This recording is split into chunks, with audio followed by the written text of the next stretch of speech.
is go to dashradio.com, search dash talk X. I'm sorry. I've been binging on Lavelle Crawford.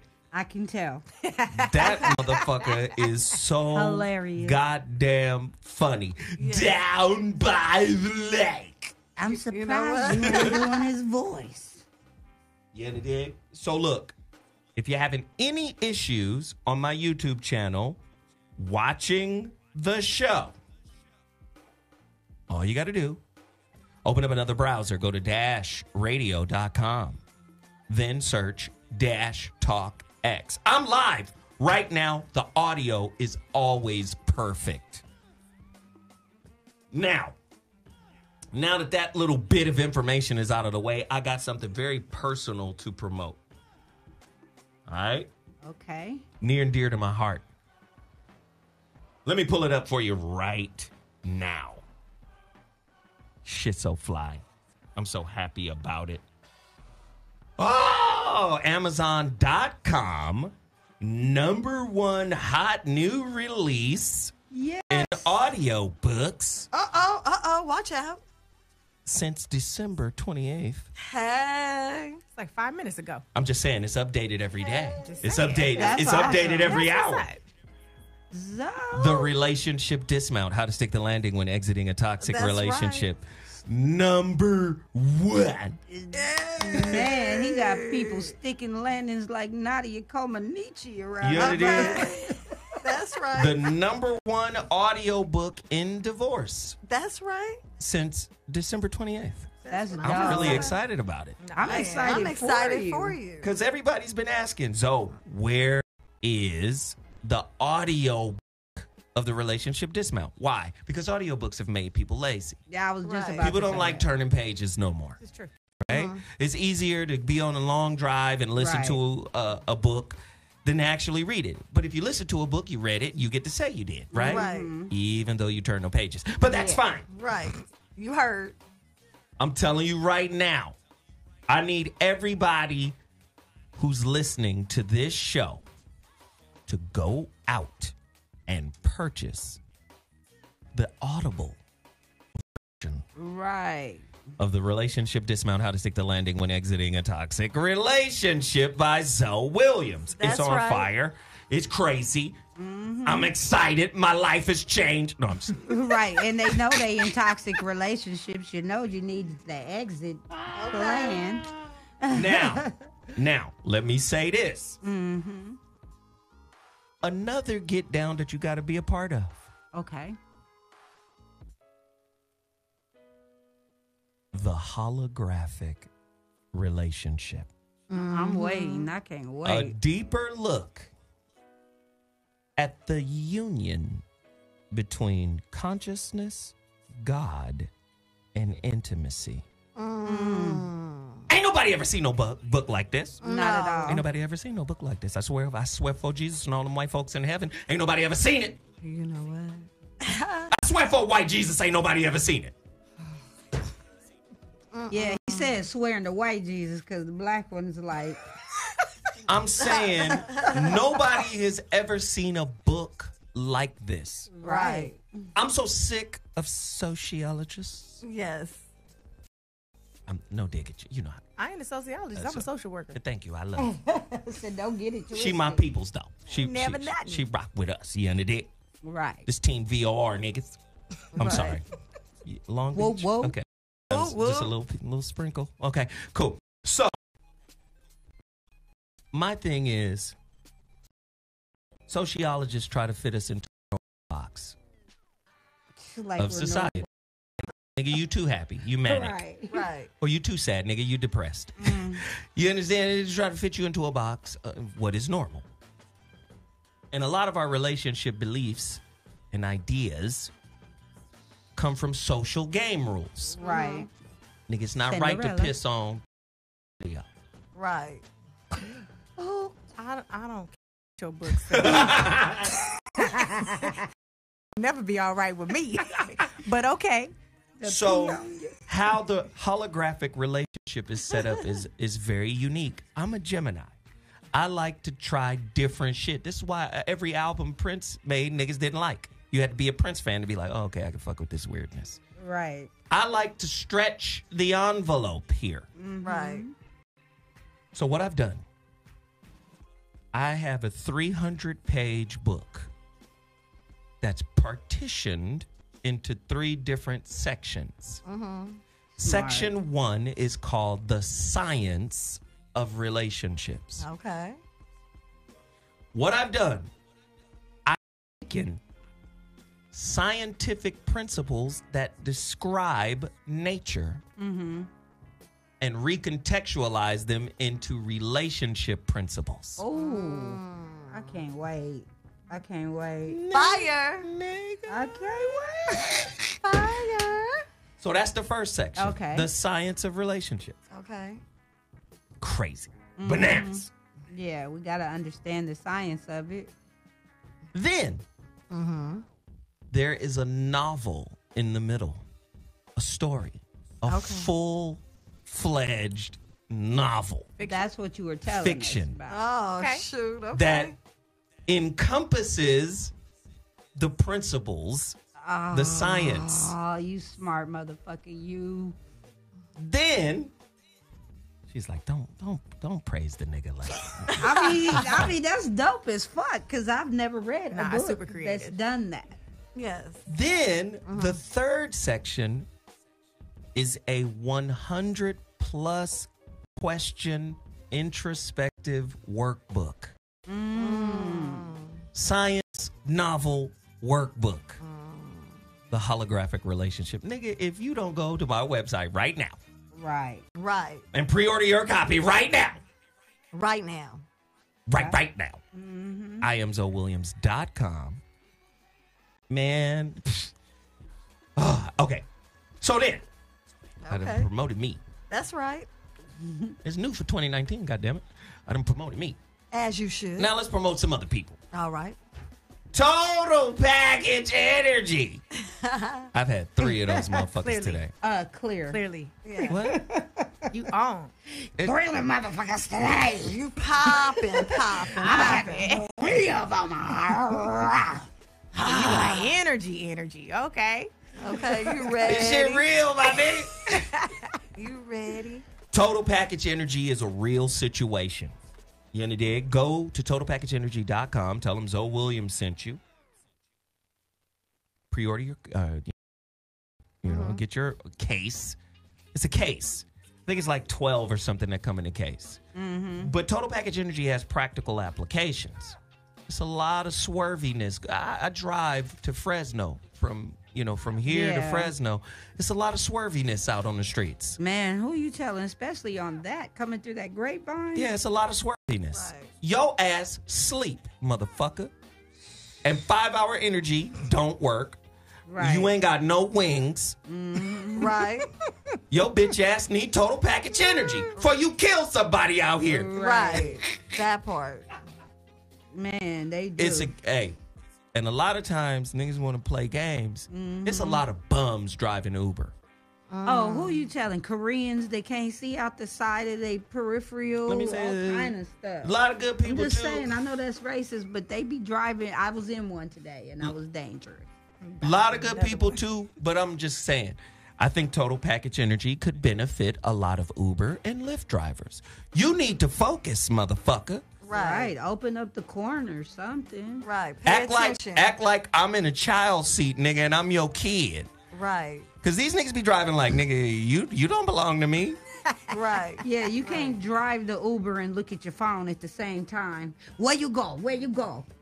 No, what trips me out, I saw one getting ready to drive on Venice Beach's boardwalk. Talking about, it said turn right. No, look where you at, fool. Okay, forget what it said. Common sense, nigga. So Total Package Energy, wonderful, wonderful, wonderful product. Tell them Zoe Williams sent you. All right?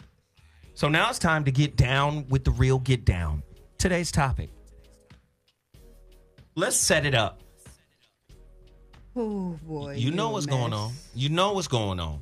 Uh-oh. Ara Kelly. Pisses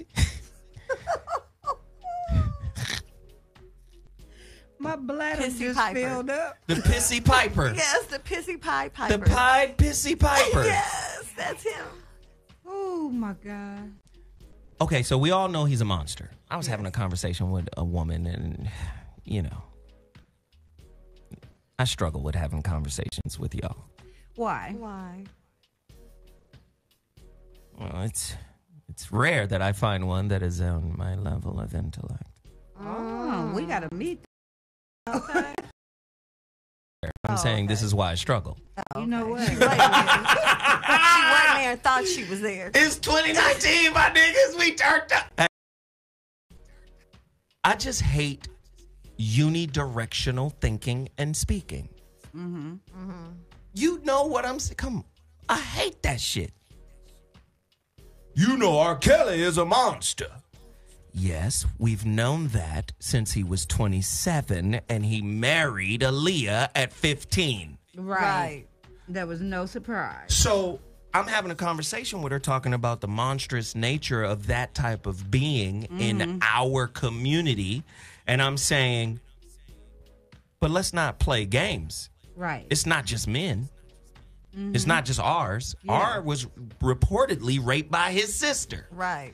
Wow. And other people. It's women too. Yeah. So she couldn't hear that. She couldn't hear that women are monstrous in that way too. True. couldn't hear that women created that monster. Right. Right. So that led me to creating this topic today because, yes, R. Kelly was a monster. Mm-hmm. And I gave her an example.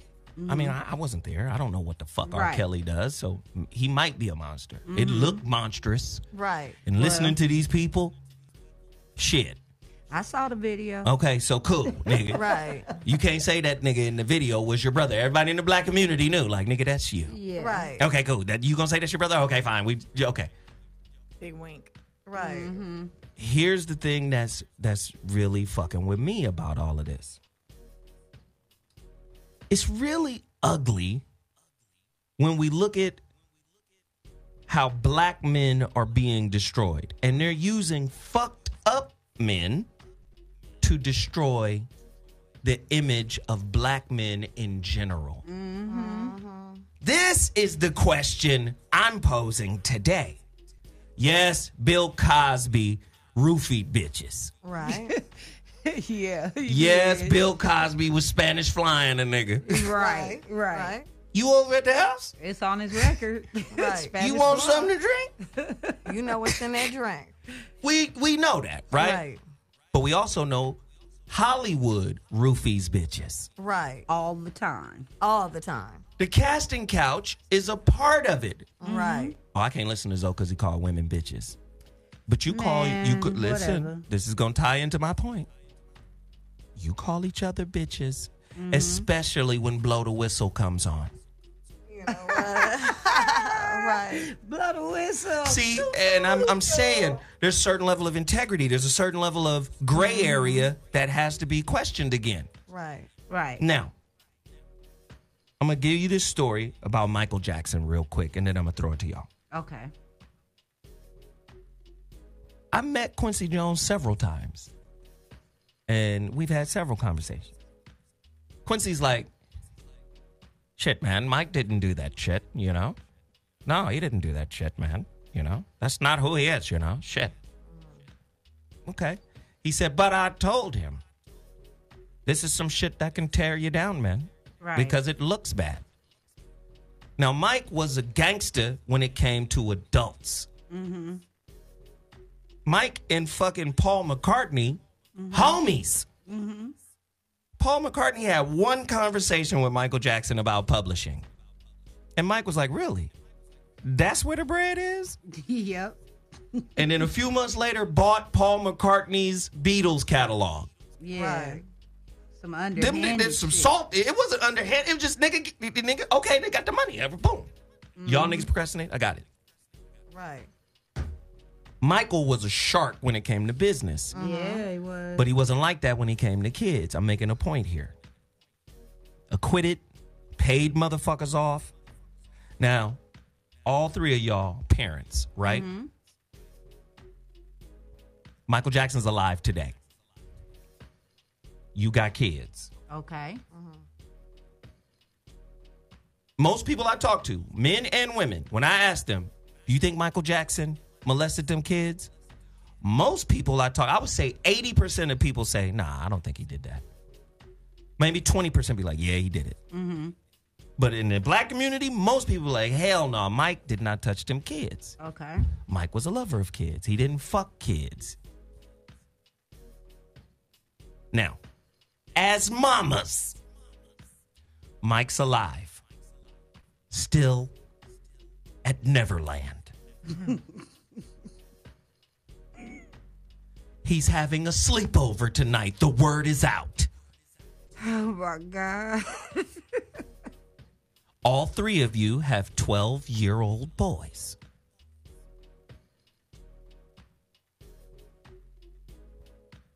Your kids get a flyer. You dropping them off and driving away? No, we all spending the night. No, it's That's a what I sleepover said. Party. We all staying. Shit, Mike, where the food at? That's I'll what I be by said. the pool with the monkeys. I'm coming in my onesie. Me and my son gonna have our onesies on, hot cocoa mix and all that shit. Mike, what's up? Shoot, I'm gonna be the real Mimi and the monkey. I'll be out there with the monkeys. Now, black men are getting dragged, and I'm trying to make a distinction between mentally sick motherfuckers, Right. and the blanket license that's being, thrown over all brothers. You get what I'm saying? We got enough negative stereotypes out there. Right. Now they trying to put all of this on us. Exactly. So today's topic. Are black men the worst or the best scapegoat? A more in-depth look into what black women actually think of black men. Because what can happen is a monster like R. Kelly can mobilize a movement. Yes, he can. Yes, he can. Now, I need to speak on it. Right, go ahead now. The number to dial is 323-230-4610, 323-230-4610. I want to hear from women. I want to hear from the women in the room. Oh, yeah. What do you think of black men in general? Are we that fucked up? What's wrong with us? Is black masculinity more toxic than white masculinity? No. No. White people do it all the time. R. Kelly's a monster, but is Donald Trump? He was a pussy grabber. Of course he's a monster, too. But he could still become president. He can still after be- admitting it before he wins. Because he's And then you have Harvey Weinstein, who has been accused of actually strong-arming women, but yet he's still free. Bill Cosby's in jail. Then you have R. Kelly, who's a pisser. We know he's a pisser. We know he likes little young broads like Drake kissing women on the lips and shit, all on the news, 17-year-olds. But white men have been doing that too. Right. So I don't understand why the black man is the scapegoat. You're right. He is more of a scapegoat because they have blanketed you guys with all of the guilt. Yes. Dr. Glenna, Yes, sir. I know you what do you think before I even ask you questions? No, I think it's legit. Like, I think that, historically, black people, period, black men and women, we're the worst of the worst. You know what I mean? Like, we get targeted. Laws are created to make us not be able to do basic stuff. Like we can't buy houses in certain neighborhoods and all kind of predatory loans and things like that. So, yeah, I mean, I agree. Me, I don't think there's any absolutes in human behavior, but I do think that when it comes down to who's going to take the fall, who's going to be the bad guy, we're going to look at black men. I think in some cases it's black women, but I think when it comes to this, like sexual abuse, I think that it's, society kind of says, oh, black men are the worst of the worst, and we're going to go after them harder than we do anybody else. Roman Polanski. Yeah. Who was the other one? Woody Allen? Woody Allen. Allen. Yeah, I mean, that's, for example, like the drug war. You know what I mean? Where if you bought crack or if you sold crack, you got one sentence. 15 years. Yes. And if you have powder, you got a year. Exactly. And somebody just got exonerated from that very thing because they know that's some bullshit. Yeah, but who were they targeting? They were targeting African-American drug dealers. Not saying that there's, a better drug dealer, but they were finding a way to target African-Americans. So that's not new. It's unfortunate. See, and the reason I think they targeted the black men because of what you said, Dr. Glenn, is they're like, oh, these Negroes are out here getting rich, poisoning their own people, give them the dope to do it. They were supposed to kill them, not get rich off of it. They wasn't supposed to get rich and kill people at the same time, and blame us for that too. We didn't bring the drugs here. Kevin Spacey's punk ass is getting handled. Yeah, he needs to be in jail too. But you know what that's like for every 10 that's not, we got one. We got one, Kevin Spacey. Exactly. Yeah, but it's the other way around, with African-American men. What I know is, go ahead, baby. I was going to say, if R. Kelly was in a video with a white young child, it would be something different occurring. Yeah. The whole The thing first about it, they video. don't care about Down. the black community. It's all about what's happening in the urban community. And I think that makes a big difference because no one cares. Everyone turns their face. Even the parents, in my opinion, you're turning your face because you know not to send your child certain places. I'm so sorry. We've heard the stories. And even if they're false or true, if you've heard something, you should stay away from that something. Right. If you want to protect your child. I need to hear from you right now if you think black men are public enemy number one to black women. The number to dial is 323-230-4610. Are black women getting their talking points from white, racist feminists? Totally. I just want to know. The number to Would dial that is be 323-230-4610. If you're in the sound of my voice, call me right now. Oh, shit. This is going to hurt. What? God damn it. What? Do black women date black men understanding that social failure comes with most of us? How do you define social I was failure? just You about know to ask. exactly what the fuck. No, we I didn't say I didn't know what it was. I said, how do you define it? I'm Make just sure we saying. on the No, same this page. is for y'all. How you define it. Well, how do you? That's so subjective. What's Yeah. I considered want to know. social failure? I want to know how you define it, and then I'll tell you how I define it. Like, you want to know how I define Social failure. Social collapse. 323-230-4610. Call me right now. How would you define it in a mate? You know how people say relationship, what's the shit? It used to be a saying. It used to be a thing back in the day. Relationship FICA score, relationship, what was this shit? It was all types of little Points and stuff. I know what shit you're they used to talking say. about. Yeah. I need to know. How do you define it? When I'll tell you how I define it because you clearly are resisting me right now. No, I but can it's give fine. you my- No, it's gave- fine. I'll You take the call number. So I'm no, about it's to fine. take a call. 323-230-46. You want to hear my definition? My definition of social failure. in a man, like No, a brother. in a man, like let me put tell it you. like this. Like I'm okay with. I've always said like it ain't about what you drive, but why you drive it. You know what I mean? So like if you drive a Bentley, that's fine. But if you drive a Bentley because you live in a 1-bedroom apartment with 17 other people, then you failed as far as I'm concerned. Like Right. it's irresponsible. It's poor decision making. Nice. You know what I mean? There we go. But if you drive you got an 87 Corolla, but your credit is bomb, and you like, you know what? I'm saving up money because I'm trying to do this, and this, and this was I just paid $3,000 for this, and I'm moving. Well, then we own. You know. Yeah. So when I look at social failure, I think of it as a reflection of your decision making, you know, and not so much about like your financial status and all that kind of stuff, but your decisions and how you got to the point where you're at. Peaches. Social failure, yes. Here I go with a story.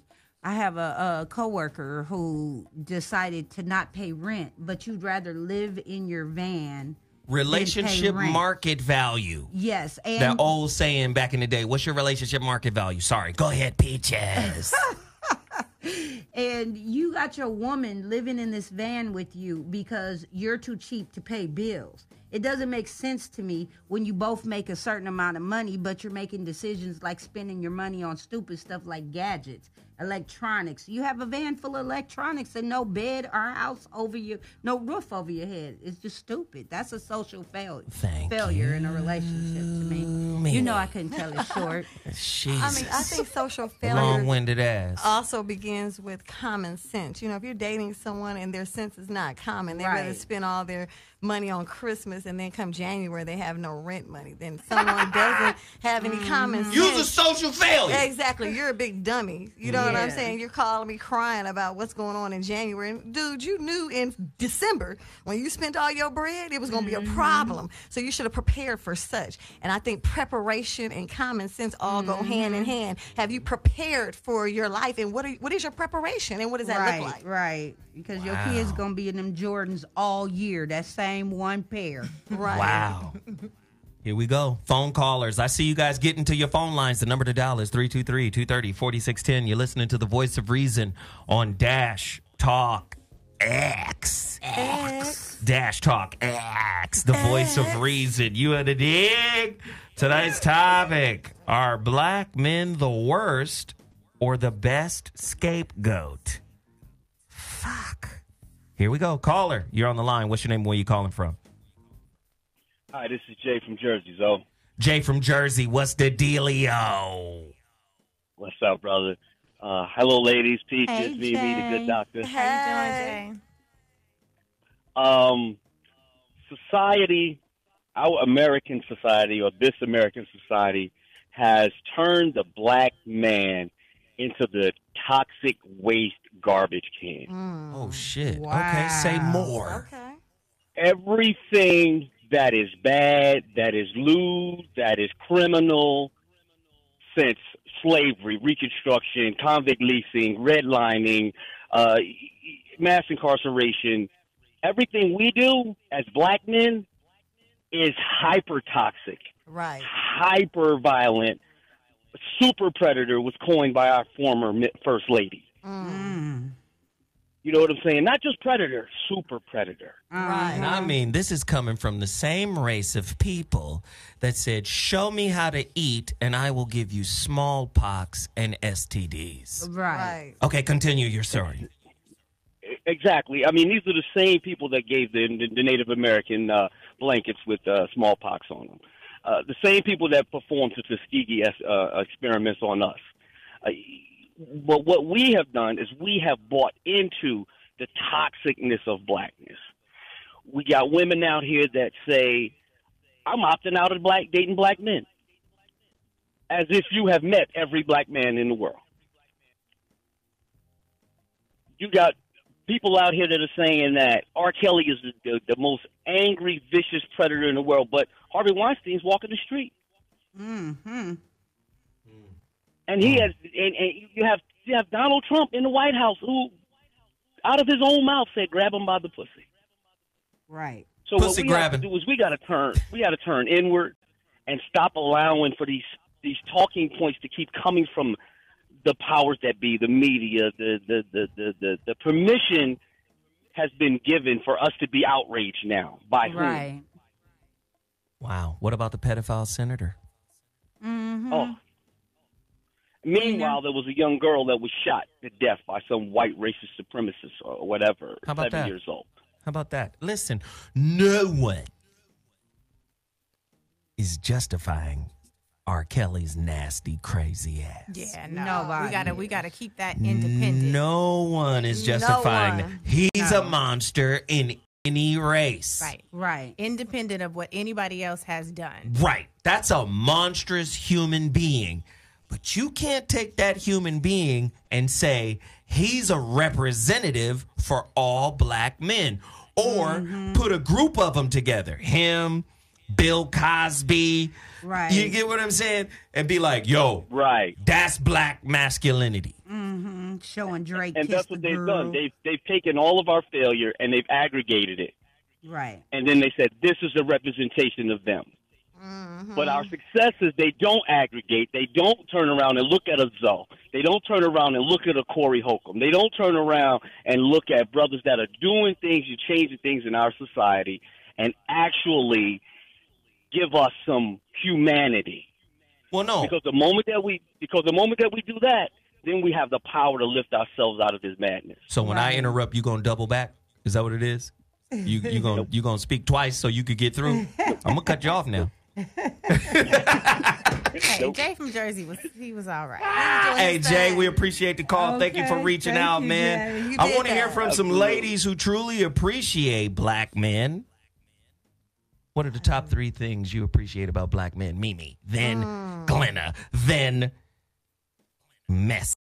You know what? I appreciate a man who loves himself, a man of strength and integrity.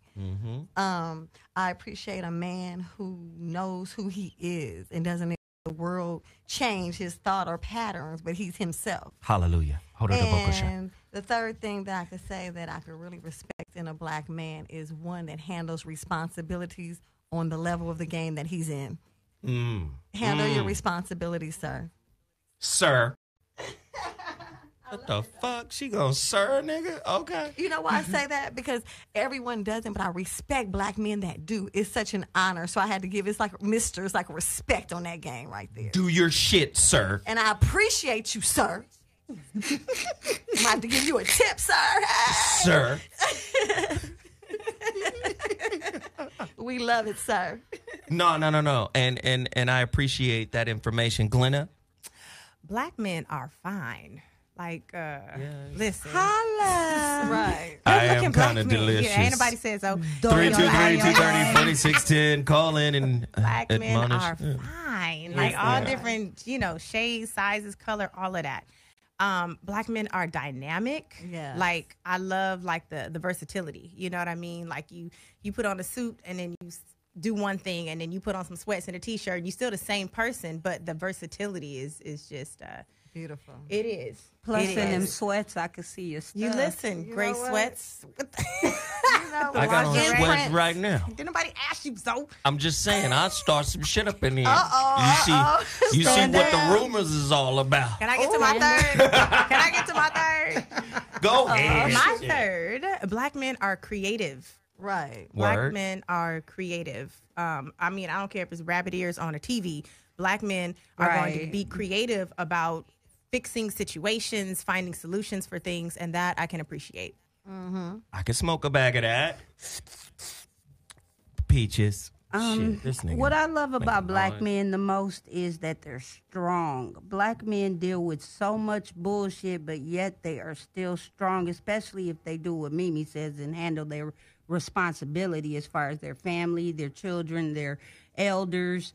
Actually give a fuck about other people. Black men are just beautiful beings when they're on that level.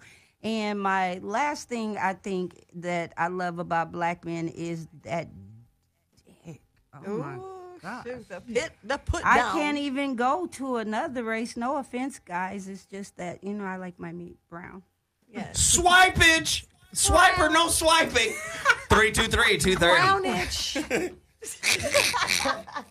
323-230-4610. Somebody call me right now. Again, no one is justifying the behavior and the activity of R. Kelly. We have to be clear with that. I don't know the man. I don't know what he did. I don't know what he didn't do. I just know what I see, and the shit don't look cute. Well, we know what he did. We saw him piss. Now, We there saw was that. some piss now. And he stopped pissing, ejaculated, and pissed some more. We kept rewinding it to see how he did that in the barbershop. You know, it was like a barbershop theater every hour.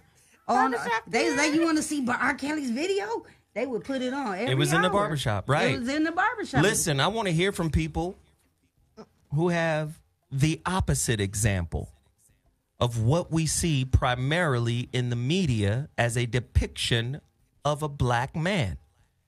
Yes. Mimi has something to say before I get to the phone, clearly. I just want to say something really quickly. I just think it's sad because all this is going on, and even though those people got on TV and made, you know, this docu-series about it, you knew about this when it was going on, and you in some way you paid a part. I'm not accusing anyone, but I'm just saying now you're saying something about it. I want people to say something when it's happening at that moment, because he could have been stopped a long time ago. Listen. Got some help. If you Hold really, on. and then why you bring your niece over there? If you know he's that type, Don't bring your niece over. Hold on. Yeah, you talking about the same hairdo. Hold on, it ain't Mimi. the same hairdo on that picture I seen. So Hold I on, don't know Mimi. about some of Mimi. these Hold on. accusations and Hold everything. on. I mean, I'm not saying he didn't do it, Mimi. but some of this stuff is because they didn't get what they wanted. I'm not saying he didn't do it. Mimi. I'm saying though, you was rolling in Why the you bus. turn her up? I don't know. They was She rolling just in the won't bus. stop. Now she done turned into you. Okay. Jesus. Okay, go ahead. I'm You sorry. I got had to- Mimi acting like I you. get I blamed. What got have you pumped done? up right then. I'm sorry. I'm just keeping it real. I pay attention to signs. So I'm go ahead, Zoe. going to tell you again.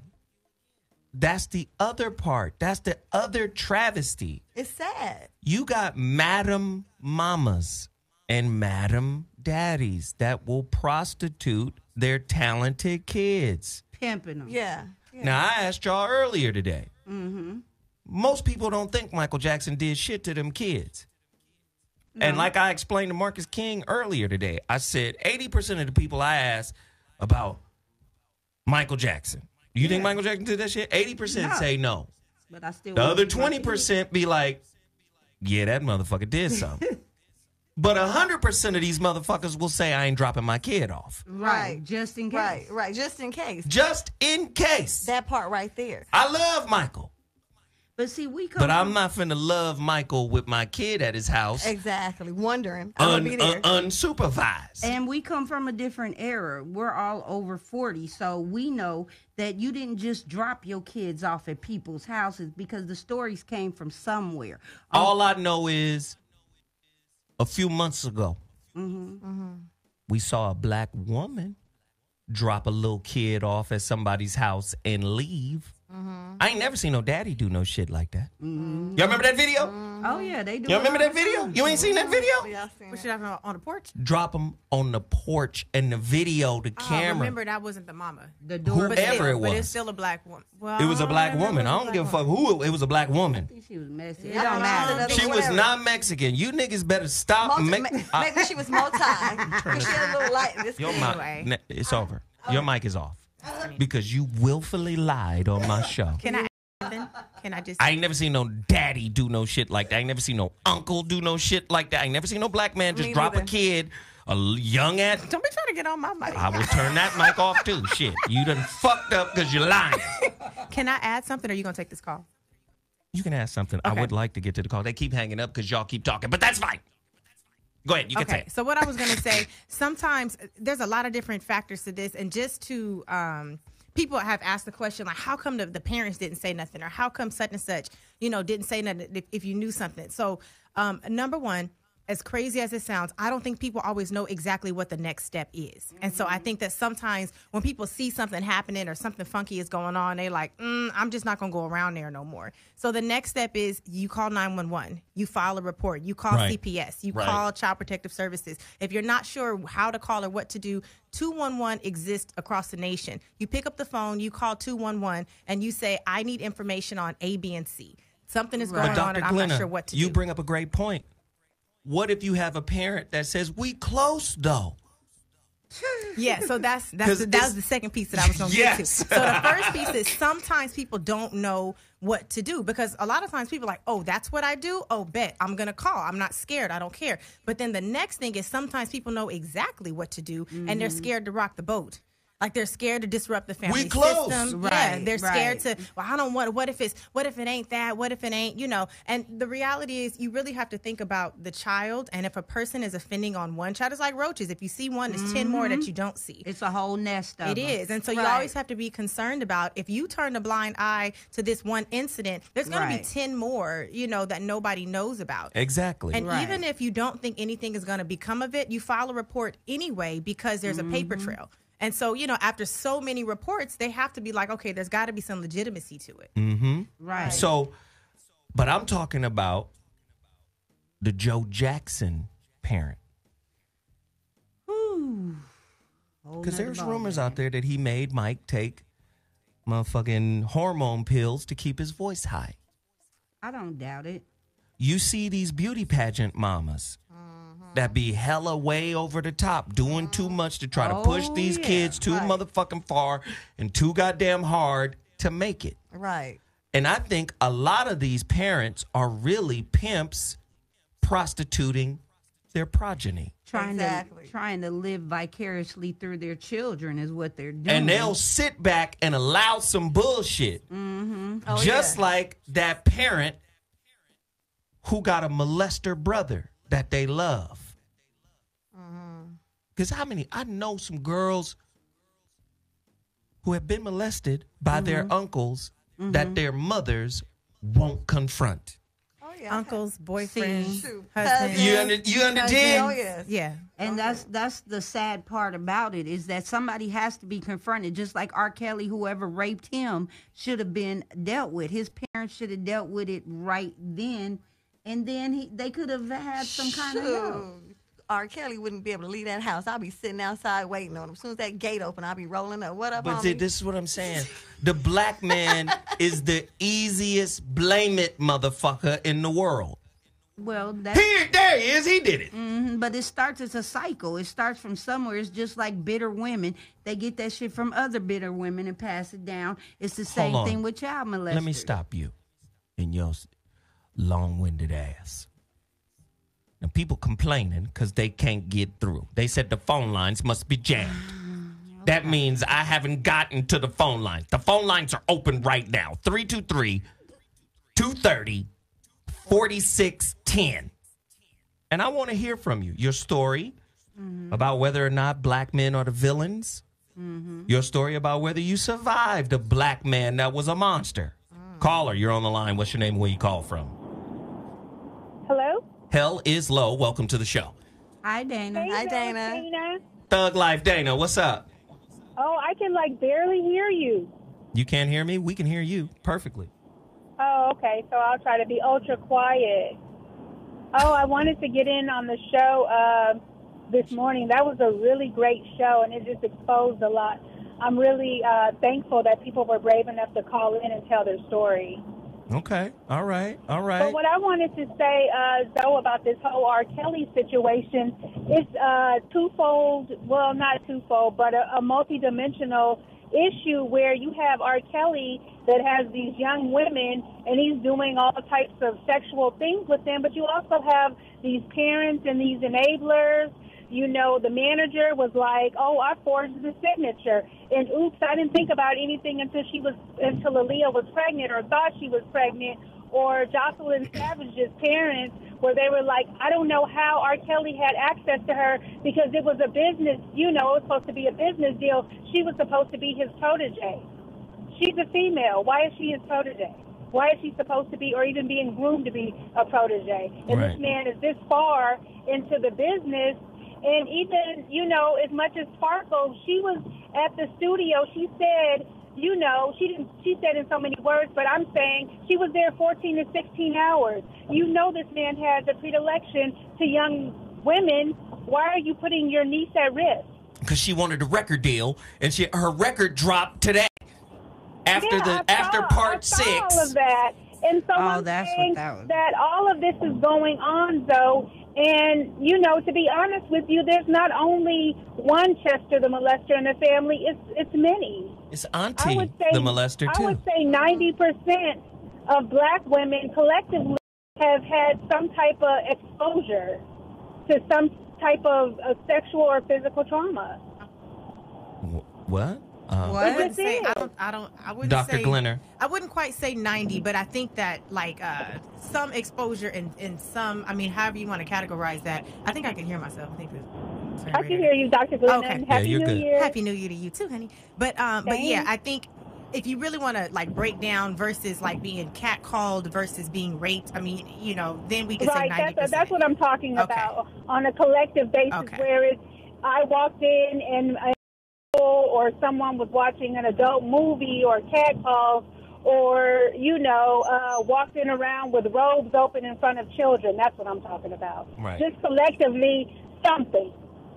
You know, and I would say that a lot of this grooms, you know, young women and children for, you know, becoming strippers, the porn industry. If you watch these documentaries on them, they'll tell you that they were exposed to some type of sexual trauma. But men, too. Of course. And they say We haven't 70. even scratched the surface of talking about the males. Men don't get talked about. Y'all just take this dick and grow up through the dick. But you Well, know, I heard you know a what? young man this morning talking about it, and I was hurt. By That brother who called into the show, admission. yes, the brother who called into the show talked about how from ages 6 to 9, he was molested by his uncle.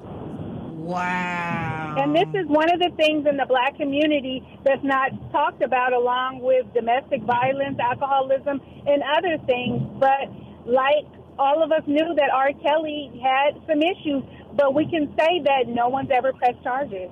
All right. He's not going to be brought to justice. The only thing is don't buy his records and don't attend his concerts. And I went to an R. Kelly concert probably 95, 90. It was just too hypersexual for me. I was sorry I bought a ticket. Damn.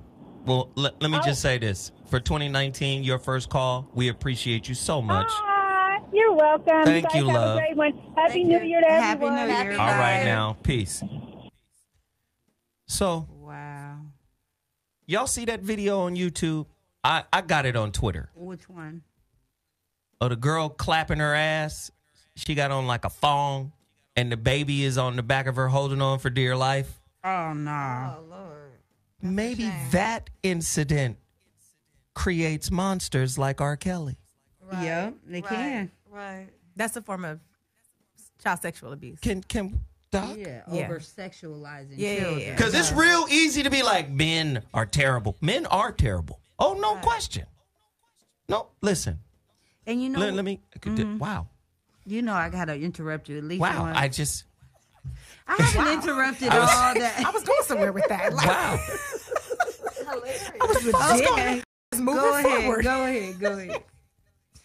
This nigga's amazing. I was good all show. I'm like, what the? Men thought, like, I'm sorry. whoa. Right. Don't start that shit again this year. Okay. This is the first goddamn show of the year. And here you are. You want to start jumping on niggas' toes. Okay. What the fuck was I about to say? See? Man. The booty and the baby. God. Yeah, you were talking about the booty and the baby. And the creation of the monsters. and Come on, you're- come on back. Yeah, Damn it. Come on back. So then I could finish my thought while you gather. Don't you. peaches. Jesus, no. Caller, you're on the line. What's your name? Where you calling from? Shit. Creedale from Detroit. What's up, man? What's happening with you? All right, check this out. I'm from the D or whatever, right? So, like, that shit, like, normal, man. Like, I mean, no, I'm not, trying to justify the shit. Go back downstairs, much. I ain't trying to justify the shit, but you'll see a nigga in a dope-ass car picking up the baddest bitch from school and shit. Like, damn, these old niggas, you know what I'm saying? Like, they on some weird shit. Flip-flop, paint rims on their shit, picking up the baddest bitch in high school. But, that's one. Two, my mom, it was a different time. She was 16. Dad was like, what, 37? You know what I'm saying? That was like her sugar daddy on some real shit. And three, last one. Shit, I had a cousin. I was like 15 or whatever. She was older. And I used to be downstairs playing Madden or whatever and shit. And she wasn't like a cousin. She was like a cousin through a cousin. But, Then she wasn't related, my nigga. nigga. Did you take Yeah, she used to try to throw it at a nigga, you know what I'm saying? But I ain't gonna lie. I was a little uncomfortable and shit. I didn't know if I was laying like that, you know what I'm saying? She grown as hell. Wait, how old know were what you I'm again? saying? How old were you? 14, 15. Oh, 14. God. And how old was she? And how old was she?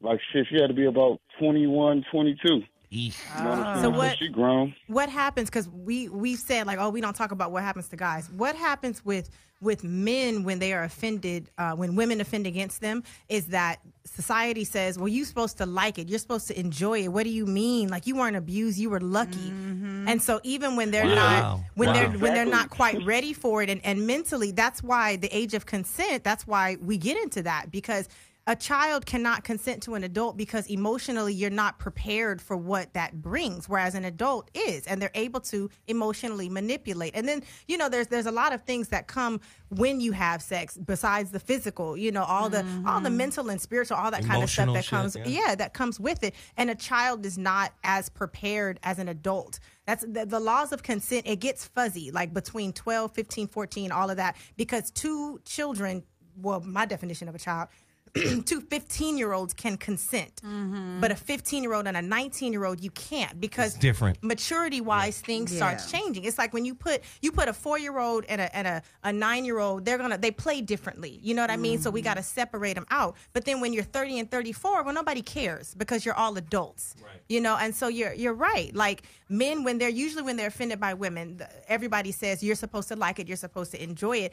And what you said, the first two things that you said, where you pretty much normalize the idea of sexualized behavior, that's what happens. So usually, like when a child is offended against, they usually reoffend against another child. That's what's most common. So think it's like paint gets on your hands and you touch somebody else and it just keeps spreading. But that's because nobody stopped them and allowed them to process their feelings and help them to understand that, no, this is not standard procedure. Like, this is not what we do. But when it becomes a norm within the family and within a community, then it is the norm. And everybody turns a blind eye and nobody has anything to say about it. Love it. Hey, caller, we appreciate your call. Thank you, man. That hurt.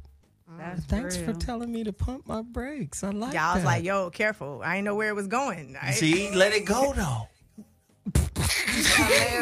Caller, you're on the line. Where are you calling from? Welcome to the Voice of Reason.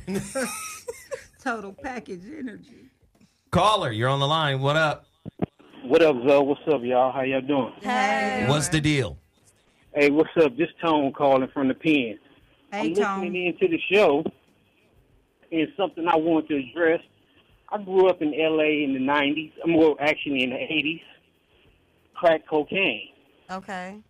As I've been in prison doing therapy, I had to connect the dots, how crack cocaine affected our community, how I became a kid with some drugs having sex with grown women, Right. and how that affected my whole perspective on men-women relations. And again, like y'all talking about, we're always made out to be the monsters and the bad guys. But these topics really need to be addressed in our community. Like, the silence has been going on too long. Well, I appreciate you from calling, brother. Thank you so much. Thank you. Hey, man, call in anytime you get ready, all right? Thank you. All the time. All right, famo. And thank you for going to therapy. Yeah. Yeah, for real. Caller, you're on the line. What's your name? Where you calling from? Hello, Zoe. This is Alexis. I'm calling out of New York. Hi, panel. New York! Oh, Hey. sorry. New York, Sorry. New Yorker. Forgive me. What part of New York are you calling from? I'm calling out of Long Island. Long Island. Okay. All right. What you got for us? Yes, I just want to understand, just like, I get it. I think anything under 16 is like an ultimate no-go. But I dated somebody, I was 21, and he was like 44. So it's like, I'm just confused as to when it's not appropriate to look like at people like, okay, what's the cutoff point? Because women do mature faster than men. But at the same time, it's like, I know how I was younger, and I was always attracted to older men. And it's like, I don't know, this R. Kelly situation has me so conflicted because I always listen to him. And it's like I try to separate his art from who he is as a person. And it's like now I'm so, like, I don't know what to do. So I don't know. Okay, so let's do this. There's two things that you're bringing up here. One is dating somebody that's older than you, and what are the laws of consent? And then the other one is what we're talking about with R. Kelly, which is a form of sexual deviancy and a form of sexual abuse. And things like how Stockholm Syndrome come up, and gaslighting, and just emotional abuse and things like that. So these are two different things. If you are, first of all, the law of consent is 18. So when you are 18 years old, you are legally considered an adult, and you can date anybody you want to. You cannot date children, but you can date up. And so if you're 21, you dating somebody that's 41, by all means, boo boo, do what you do. Like you're all good in the eyes of the law. Now, emotionally, you at 21 may not be able to handle a 40-something-year-old man because he's got 20 years around the sun that you don't. And so just emotionally, you may not be prepared for that. But if that's your preference, by all means, there's no law against it. The problem when we talk about people like R. Kelly, the problem is the sexual abuse and the sexual trauma, the keeping people against their will, the using financial resources as a way of controlling people's behavior. That's when it's problematic at any age. Intimate terrorism. Right. Intimate terrorism. Right. That's when you can be in a relationship and be raped by your partner and be the same age. So then we don't care about age. Then we care about, consent, because consent can be revoked at any time. So you can be with a partner and consent, and then something come up, I'm not comfortable anymore. Mm-hmm. And if they force you, now it's rape. Even if it's if it's your spouse. So dating somebody consensually, that's two different things versus the sexual abuse and the deviancy. Right. I've done my best to kind of stay away from like these docuseries of him, and I never watched that tape and all these other things. And me and my sisters all have been just like debating, like, what type of women are we to like separate what he's done to these girls and actually still like have his discography in our playlist. Like, R. Kelly has put out years and years of music, and it's like, I don't want to be looked at like, oh, you condone this sexual predator? A lot of women, let me jump in here real quickly. A lot of women are having this issue with R. Kelly right now. Like, should I support his music? But I think it's a broader conversation. Should you support any music that demeans femininity? If that's the case. Right. Do you get what I'm saying? It's like a bigger picture. Right. Like, I was at the NAACP Awards after party a couple years ago. Oprah was there. Iyanla Vanzant was there. All the high-end bougie faluti to tootie people was there. And I'm going to tell you right this evening, Blow the Whistle came on. Listen, Linda. You know what? I loved it. And they all was twerking. And when that part came on, what's my favorite word? Bitch. Every woman in that building, Oprah and them included, bitch. Right. So, again, you support the music up until the point that you find out that the behavior matches the lyrics? Right. That's what I was about to say. Listen to There's his a lot lyrics. of people that's been coming to me telling me like certain songs, he's writing this about a little girl. It's not about grown interaction with a woman. I'm like, these thoughts are not in my mind when I'm connecting to music. Just out of curiosity, do you have children? Just out of sheer curiosity. I don't. And I think that Hallelujah. Disconnect with me. Thank you, Jesus. Amen. Well, it could go the other way around. It could be like right now, she's like, it's just music. But, everybody in this room, and not to say that we're better than you or anything like that, but everybody in this room, we have our perspective is going to be, slanted because we have children and at different ages, like they have adult children. Right. My children are 4 and 6. So but they're just as protective over their grown children that I am over my 4-year-old. So, age don't have nothing to do with it, but just the idea of like something happening to my child, like you heard Mimi turn up. Mimi went off. Shit, Mimi was like, motherfucker. Over the thought. Shit. Shoot, I'll be waiting outside. Mimi be out here with a little razor blade, right? Go ahead, Peaches. Peaches has a question. No, I don't have a question. I just want to tell you. Oh, you just want to talk? You got a story? She was God talking damn it, about if you don't get your R. shit together Kelly's for 2019. lyrics. Okay. She was talking about R. Kelly's lyrics. You having a confliction with his lyrics, but let's just think about the lyrics, okay? You heard the Bump and Grind remix. It's the pretty brown that's making me get down. Show me some ID before I dig in deep. The nigga said, show me some ID. Show me some ID before I dig in deep. What the fuck? Nigga? When I heard the song, he was married to Aaliyah. It's on the same shit, which you remind me of. Wait, slow down. Say this shit again, because this is revelation. It's the pretty brown. That's the part I was listening to. Wild. Ooh, things are gonna get a little freakier. Now show me some ID before I dig in deep. Wow. And I know the lyrics to the song. When he said that, I was like, this nigga married to a 16-year-old. Right. That's when I stopped listening to R. Kelly and The threw nigga the said, R. show me your ID. I threw the R CD Yes. I got to across pull up the lyrics. street. I can't.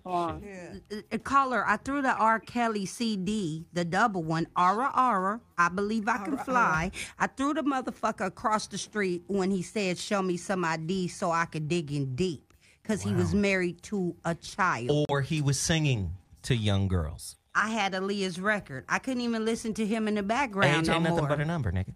Right. It's getting down ain't nothing but a thing. Getting down ain't nothing but a thing. Right. Wow. Thank you. Hey, caller. Well, he's the Pied Piper. Let me just say, love, I appreciate you for calling and sharing. Thank you so much for sharing, man. All Thank right. you. Pissy Pied Piper. Did I add The pissy that? Pied Piper is Yeah, loose. Caller, he pisses on people for God's sake. But guess what? We fuck with successful motherfuckers Yes, That piss on people. that piss on people. Right. This is what I'm saying. You can't have it both ways. Elvis, Jerry Lee Lewis. No. Interruption. Okay. We fuck with people. We get down with people that have power, regardless of their character. Yeah. That's just the way it's set up in America. The motherfucker got power and resources. All right, I'm gonna tolerate this nigga for as long as I can to be able to extrapolate what I need out of the situation and then go independent. Ain't that the life of the basic employee?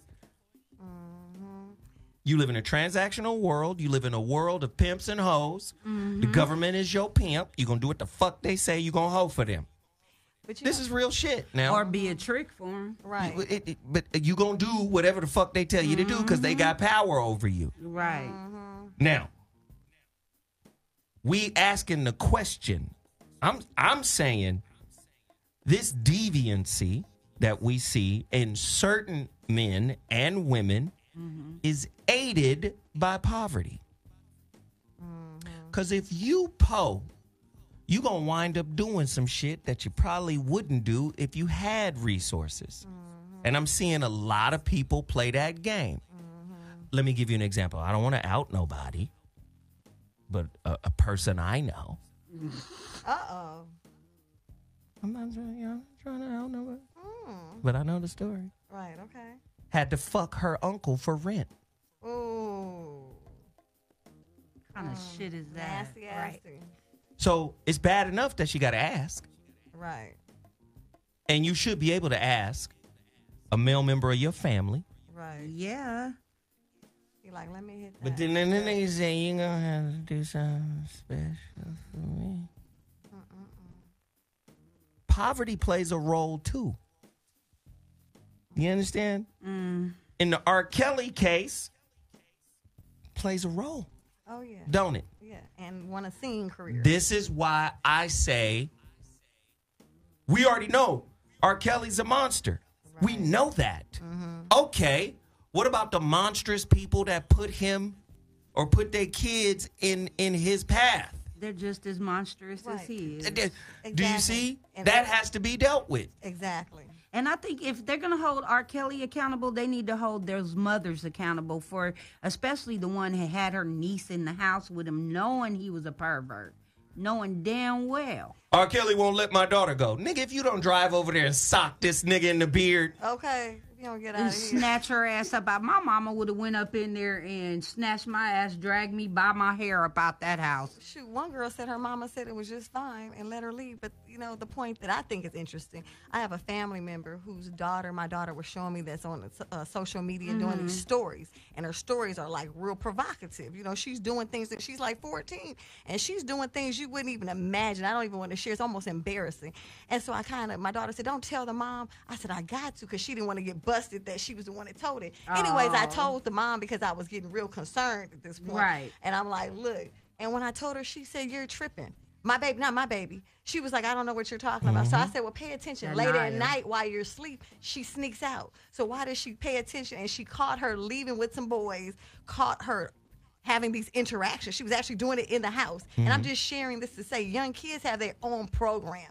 That's not to say R. Kelly's okay. I'm just saying young girls sometimes are promiscuous, and it's sad. We have to work on our children. That's true. That's how they end up Callers. on those TV shows. Get to your phone lines. I know they all hung up listening to these stories. Oh, Lord, I'm sorry. Jesus Christ. The number to dial is 323-230-4610. Keep it short. But maybe that's what I was saying earlier. That sometimes people don't know what to do, and sometimes they do know what to do, but they turn a blind eye. So in that moment, you chose not to turn a blind eye. You're like, listen, if that ain't your friend no more because I'm about to snitch, then so be it. But I got to speak up because there's something wrong with what's happening. Right. Caller, you're on the line. What's your name? Where you calling from? Speak on it. Hey, how you doing, man? This is DB from Fresno. Fresno in the house. Fresno. Hi, Fresno. Hey.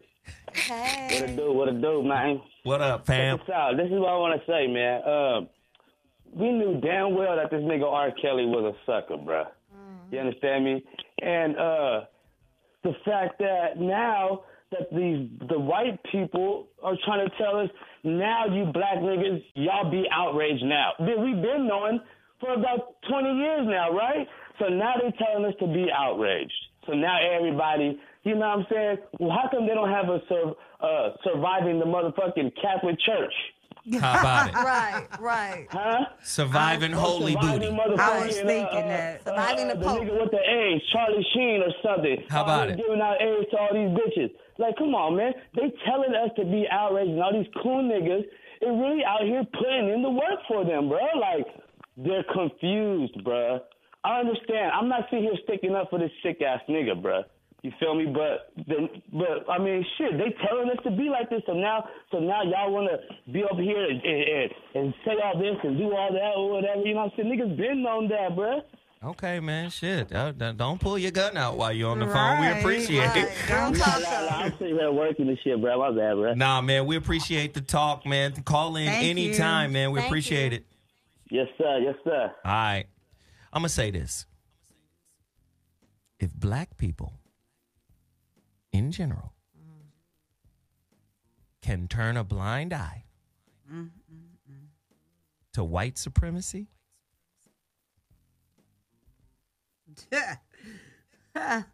makes sense that they can turn a blind eye to a predator in the family.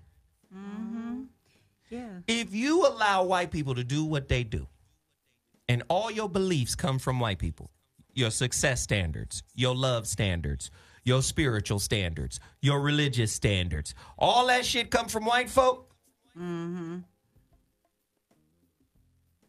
So do the perverse. Yes. And you will turn a blind eye to all of that. And that shit marginalizes, denigrates, Right. and makes you small in all of those arenas. And you'll turn a blind eye to that. But R. Kelly on the surviving R. Kelly. Come on, man. Yeah. No. Surviving R. Kelly is white people signing off on, let's get him. Yeah. Let's put that through Lifetime. Right. And he probably Let me tell you what black people do. Shit, that shit it ain't fuck with me. Right. So I'm going to keep listening to his music. I'm going to keep two-stepping. Yeah, it bewilders me that woman would be confused. And you said you know a lot of women confused about listening to his music. I mean, I don't understand that. If you know what a person does, how can you condone it? Black people condone black generational curses. That's why we can't really talk. Will you jump in here? Yeah, I heard a lot of that. A lot of them girls was fast. There was a lot of that, and like I said earlier, I couldn't engage in too much discourse on Facebook or anywhere else. But the comments that I did make were, I think you need to understand Stockholm syndrome, and you need to understand gaslighting and grooming, and how all of these terms work in order to get somebody from A to B. Well, What if mothers taught young girls to enter into a character and integrity exchange, as opposed to get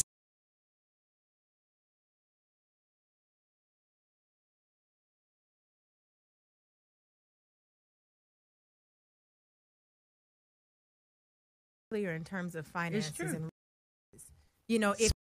if you stand alone, if I can, whether I make $1 million or $10 an hour, if I can pay all my bills and I can get my kids to school and they got shoes and jackets and all of that kind of stuff, okay, fine. Then I am not going to be swayed or, I'm not going to feel no type of way about somebody coming in talking about, girl, I'm going to come save you. I'm already saved. So if you're going to come in and you're going to compliment my situation, by all means, and then I'm able to have a standard. But if I'm at a deficit, then I am going to be more willing, and nothing is absolute, but I am going to be more willing to compromise my standards in order to be able to increase my circumstances. And I'm not just saying like, oh, I need money, so I do this, and this money, but sometimes it's just, I need a second set of hands in this house. So I'm going to compromise some things just to get a second set of hands in this house, just so somebody watch the kids while I,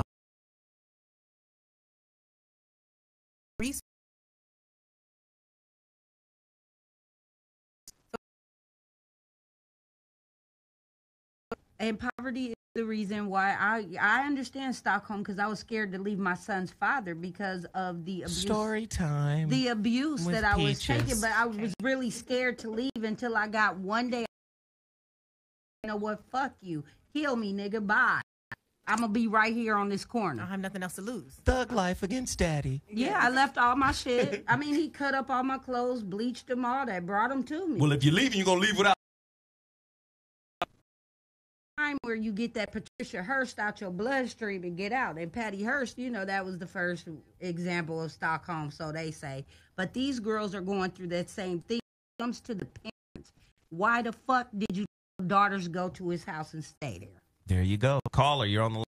Where you calling from? Speak on it. What's going on, Zoe? Hey, what's that in the muffles?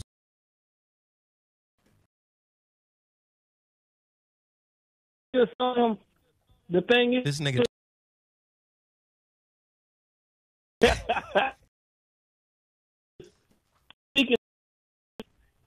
how is it that we just sitting there one thing, we have all this music genre that the women and women sit there and like it ain't nothing.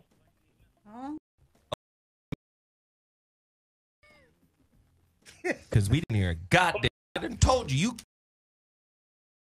I knew it was going to be some muff. The fuck is going on? What?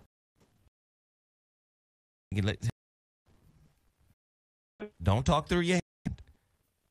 Oh, the thing is, I just even though he be but we hear all this music that didn't great. All right, I'm sorry. He was in Morse. Hey, I love you, brother. I love you. We couldn't hear you. I love you, brother. We just couldn't hear you. I'm sorry. All right. Ebonic motion. You're going to have to call back when it all comes together for you. He was standing on an X in his house. And he still couldn't get no reception. Yeah, nah, brother, that ain't going to work for us. I'm sorry. Caller, you're on the line. What's your name? Where you calling from? Speak on it. Caller. Oh, you're not there? All right. You're on the line. What's your name? Where you calling from? Still not there. Okay, cool. Caller, you're on the line. What's your name? Where you calling from? Turn your living room down. Hey, Marilyn. Hey. Hey, how y'all doing? All right. Hey, I'm doing all right. Hey, Zoe, I just wanted to, I know you was already kind of touching on white supremacy. I want you to touch more kind of on, like, as a whole. We don't really control the society. They dictate, where your kids go to school at. They dictate if you can spank your kids or not. They dictate so much to us. How are we going to get more control over that? That's all I really want to ask. How do you get control over your personal narrative? Your offspring? Yeah, our black children. I mean, if you're chopping down 911, and can just it seems like our children in America just have all these rights. It's my whole point. And someone gave them rights. I don't know who gave them. I know I did. That they've been given power almost to offset the adults. And again, I don't even know how you can take that power back. It's my whole point. So we can't control our children. We can't put our children in safe spaces. Basically expose them, in my opinion. Oh, go ahead. Go ahead, Doc. Sometimes I have to remind people that the laws were written, like child abuse laws and things. They were with the worst in mind. And so, like, what we're talking about is the ability to properly, like, your child, and Child Protective Services is not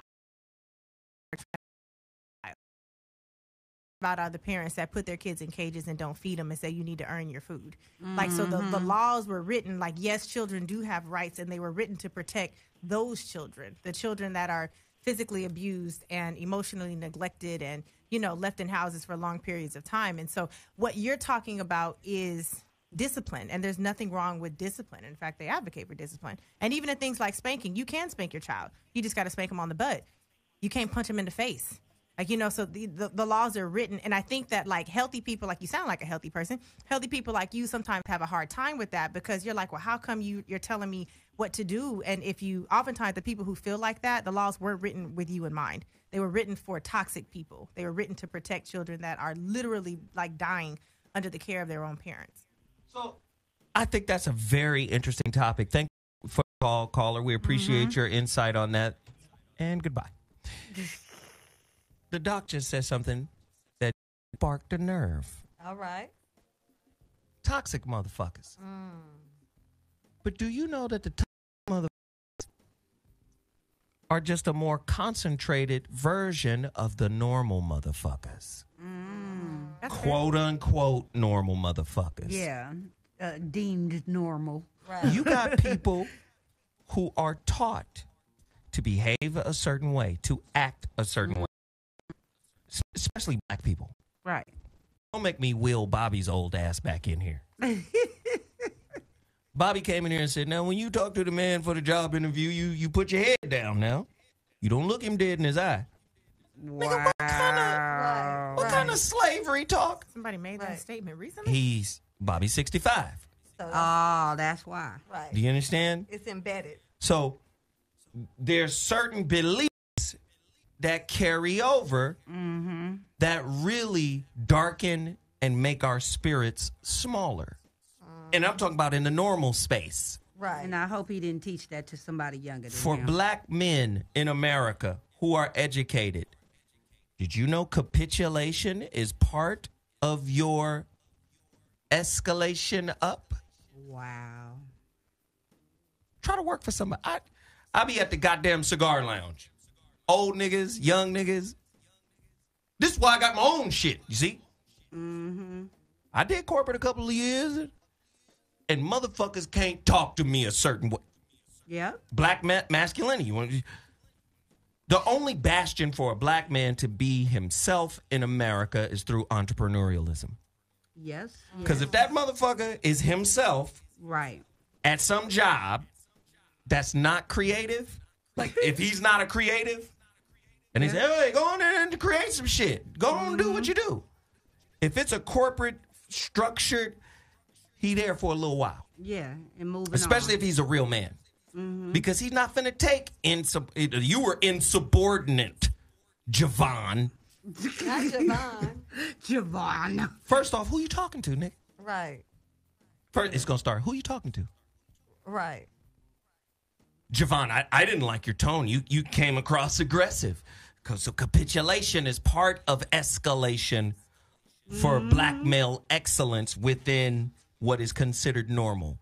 Normal is you went to school, you got a degree, you have a career, you're upwardly mobile. You get what I'm saying? That's what's happening to the black man here in America. Right. Now, we talking about the monsters of us? I'm telling you what the normal motherfuckers got to deal with. Capitulation. My boss said some really foul shit to me. Listen, first time I'm at Maverick Records working for Madonna. Story time with Zoe Williams. Only I tell stories on this one. I cut your shit. Yeah. I'm at Maverick Records. The first day I got there. Hey, who's the new black A&R? We've got black music for the black A&R. Wow. Where is he? I'm in the hall walking. Does anybody know the new black A&R? Because we've got new music, black music for the new black A&R. For the token nigger. And I walked right up on his ass. And this is me, 24. Oh, nigga. Lord. Oh, boy. Rolling up. I said, what's happening? I'm him. It's popping. Oh, yes, nigga. I will beat your ass. And I had it all over. My whole energy was, I will choke you out in this cubicle, motherfucker. Right. But I did it another way. I just said, my shit is the corner office down there. Oh, you're in the corner office now? Yeah. Just put all the black shit over there. While you sit in that cubicle, bitch. You understand? Where's the black A&R? Mr. Jokey. I was like, I'll sock you in your... That was my energy back then. Right. How about that black eye? That shit we got to deal with in the corporate world. Right. So we do experience some levels of freedom in the entrepreneurial world. Right. But even that's limited until we're doing business with other white companies outside of our shit. To grow your business. Because you still got to speak a certain way. That's why I said tonight's topic. It's heat. Tonight's topic. Is the black man the worst or the best a scapegoat? I believe he's the best scapegoat. We get blamed for everything. And y'all handle it. Y'all the best. That's why I say you strong. You know, because it's a lot of stuff you deal with just in the world, and then you got to deal with women's bullshit too. Y'all on some bullshit. You can Oh, believe we that. can be. No, you are. We can be. Listen, I don't blame I said we can be. Let me just say, I don't blame black women for being white supremacist parrots. You know what? I don't blame y'all. You know why? You know why I don't blame y'all? Why? Because we just not in a position to give you some other talking points. Ah. I mean, there's a few of us, but the ones that are in position to give you other talking points know that they're in position. And use it. It's like, what the fuck am I just going to sit around and just be with one? Look at these young boys who know. Like, nigga, I'm rare. You meet a nigga who's got some shit cracking, right? And he got some power. I'm rare, right? And rare means selection, right? For the average dude. Oh yeah, that's what it means. For the average dude, why you calling me? Listen, you know I don't take your call on Thursday. You know what? What the fuck is you doing? You are out of line, bitch. It is Monday. It is Monday. Monday evening, as a matter of fact. The twins. And I'm not saying that that's right, or that's just what it is when you got power. Now imagine that kind of person who's a monster. Ooh. Who's a predator. He needs to slow down on his liquids. I'm just saying. I got nothing. That nigga's bladder stay full. But it's easy for them to be a predator when they're admired. When they're looked up to. I don't care how much singing lessons that nigga was giving you, how much studio time, bitch, he pissed on you. Let's do it another way.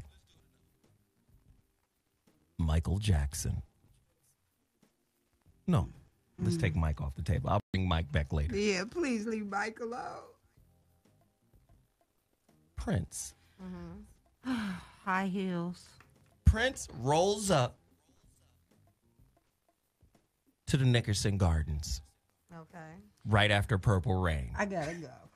Turn off my mic now. Not for real.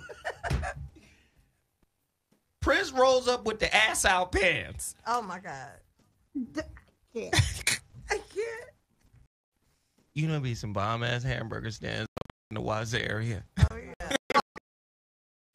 You know what I'm talking about? He was trying to picture Prince in Nickerson Gardens with his ass cheeks out and not getting shot in the ass. No, I'm just saying. Prince roll up on some badass ghetto chicks. Okay. And I love ghetto pussy. It just be fine. Okay. Thelma Cooter. He roll up on some Thelma Cooter. And he just opened the door. And them girls look in there and see Prince. They leaving with Prince or no?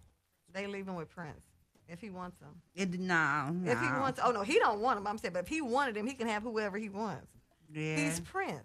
With the ass cheeks out in Nickerson Gardens. Are they leaving with Prince? I had to say, if it's my friends, no.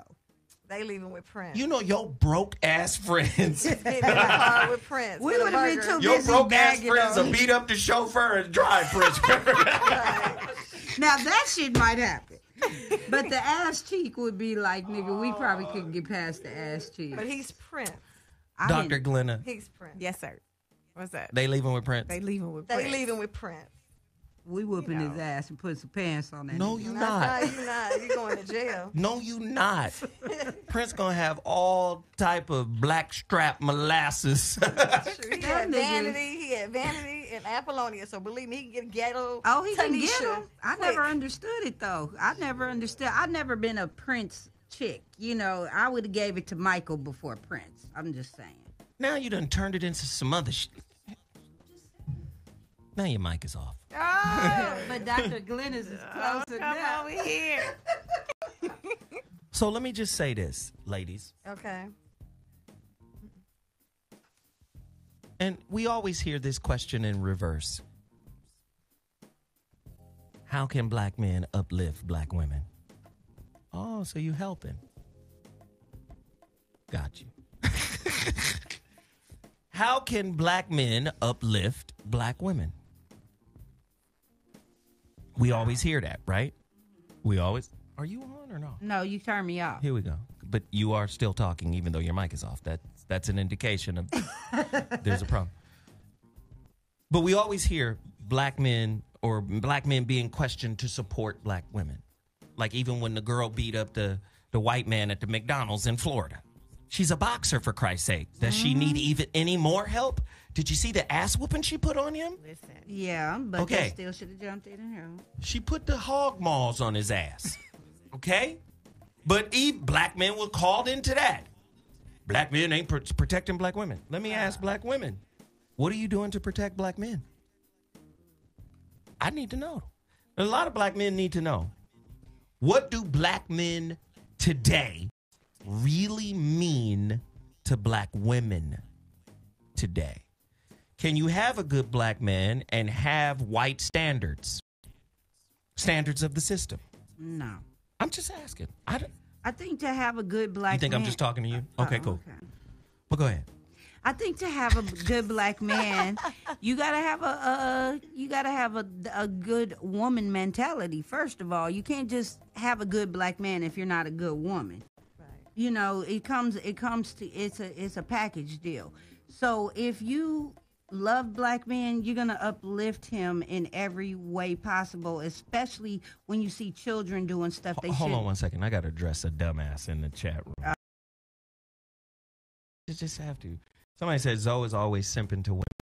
I simp to men. Wait a minute. First time here in the show? Like, this dude's a moron. First of all, simp to women. He did not just hear Zoe check me like 3 times about trying to overpower his ass.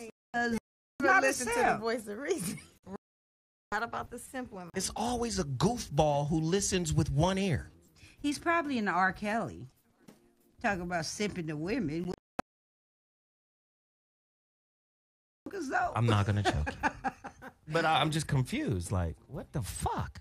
Too bad we can't turn off keyboard.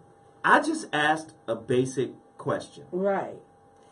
And the basic question is, black men are always held to a standard, protecting, supporting, and uplifting black women. Mm-hmm. You're not considered a good black man if you don't do that, right? True. You're not considered a good man. Right. Yeah. Okay. When do black women support, uplift, nurture black men? The way it's being framed in the media, we're at war right now. Am I lying? That's the question. Black men, the worst is he?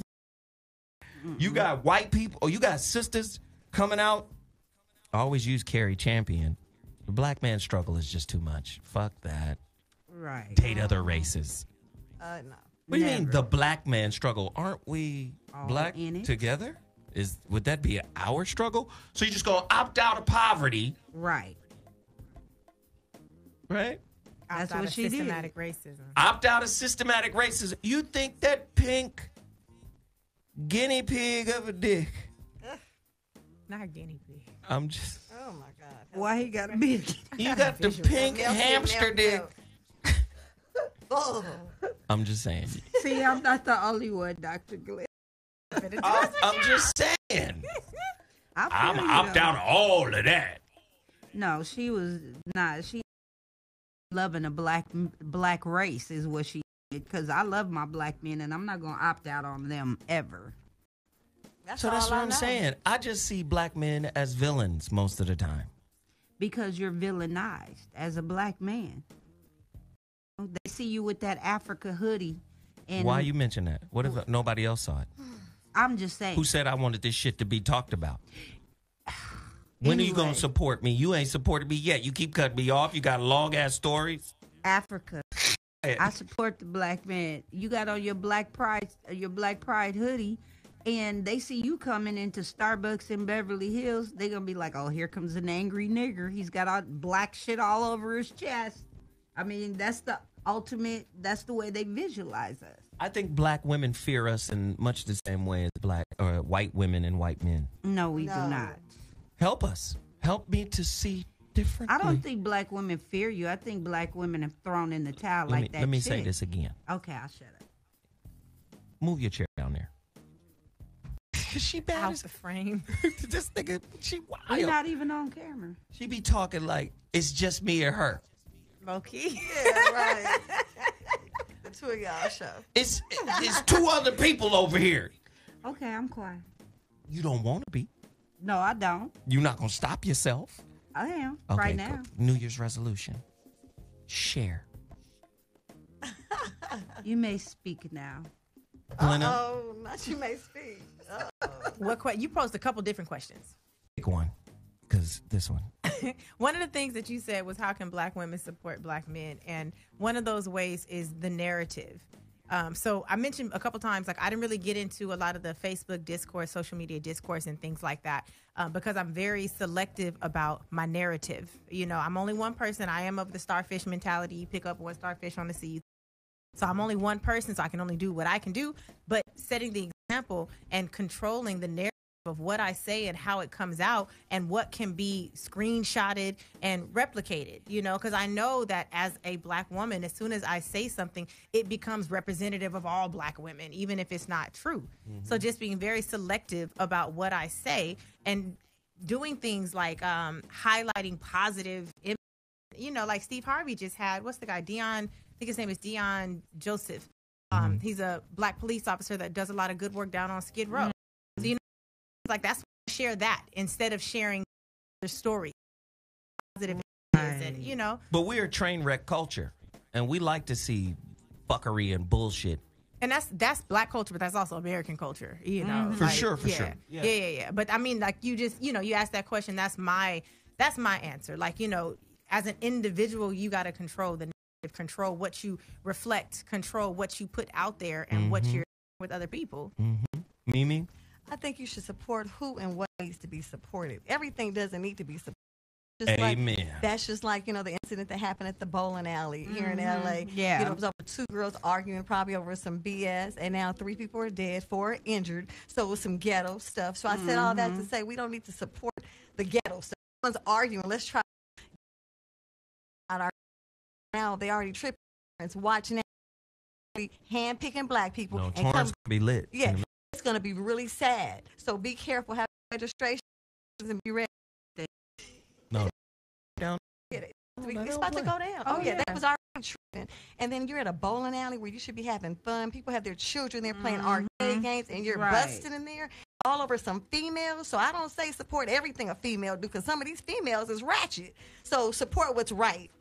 So let me say this. If you're just tuning in to the Voice of Reason on Dash Talk X, today has been sprawling,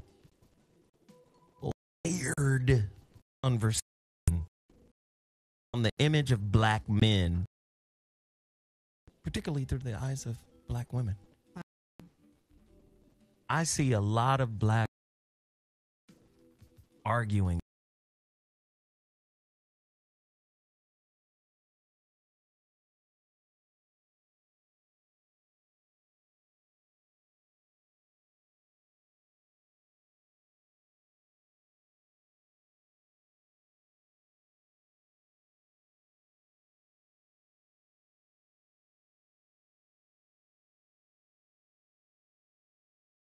Good men are still good men.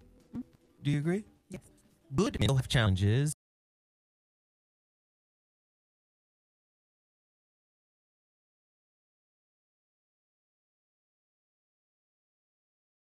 Right. Right. Am I lying? That's true. Okay, so you know,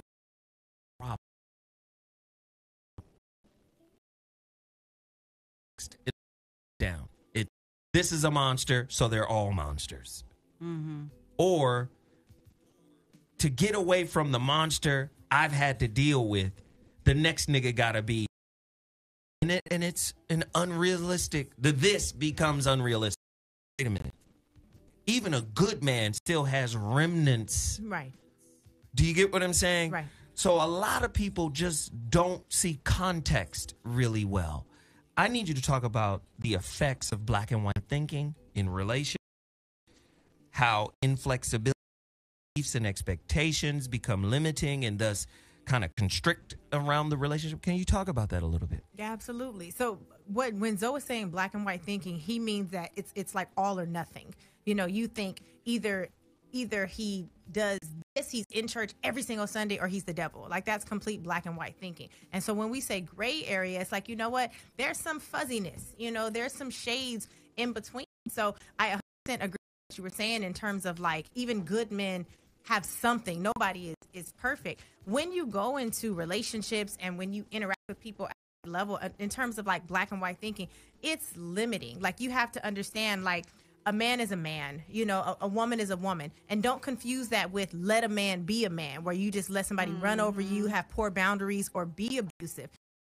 Another piece in terms of understanding black and white thinking versus gray areas is understanding when it goes from a person being a flawed human being to being a deviant. And I think that's where it gets a little scary, because that's when people aren't sure. Anybody that's been married, I ain't even gonna put no time limit on it, but things happen in marriage that ain't supposed to happen on paper, right? Right. So you and your partner, y'all got into a tussling match, but it wasn't a fight. Okay, it may happen one time, it may be an isolated, but the tussling match that happens once a week that turns into y'all punching each other. Okay, well now the sock out fest. Exactly. That's not toxic. That's toxic. That's not gray area anymore. Right. And I think that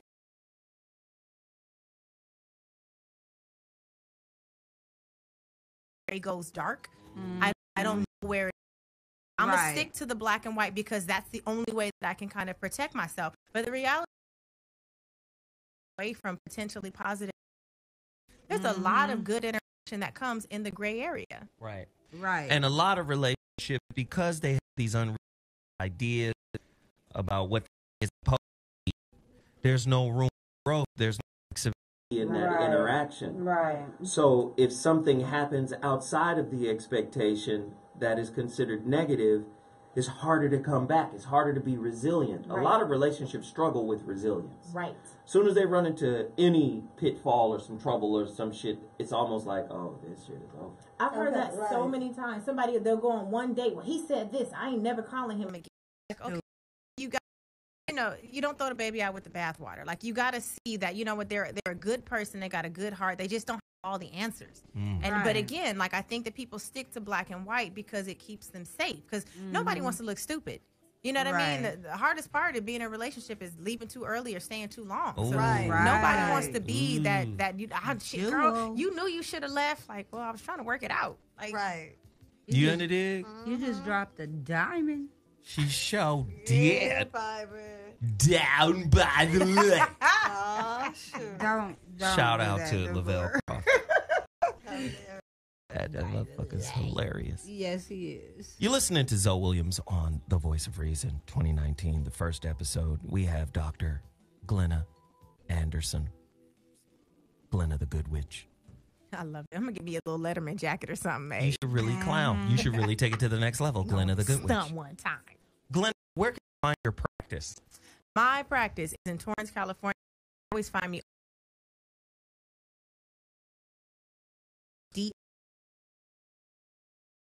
social media at Dr. Glenna SW, Facebook, Instagram. It's like Atlanta. Always. She's married. Don't do that. But come Yeah. say hi. Matter of fact, just wave on my page. I'll be in Atlanta this weekend. I'm speaking at another event January 26th, and I'll be in Texas doing another event February 17th. So if you're in like the Dallas area, for real, like say hi on my page, and I'll make sure that you get the information. And I encourage everybody to go. Anybody in the Dallas area who just heard what she said, I encourage everybody to go out there and support her. That's 100%. For sure. She is Zoe Williams certified. That's right. Thank you. Stamped. That ain't easy. And then again, I got my 2 bookends. Hey. My little thug life crew. Bad ass Peaches. Let me tell you something, Peaches, you've been off too long. I know I had a lot to do. You just forget your discipline. And you know I'm undisciplined. No, you're not. Spankings. No. What the fuck? Spank with an open hand on the butt. I need a spanking. That's what it is. She's sexually harassing me. I feel uncomfortable. I'm going to turn I need the a eye. spanking. The He Too movement. Okay. The He Too movement. There needs to be a He Too. It should be. It should be. Low key. Can I tell them where I'm at? Yes, you can. You're performing tonight. Yes, at Flappers Comedy Club in about an hour, you guys. So if you're in the Burbank area or you feel like hustling it up over there, go on down. Also, I've got an art show coming up. I just got invited to display my piece One thing. Flappers is located where? in Burbank.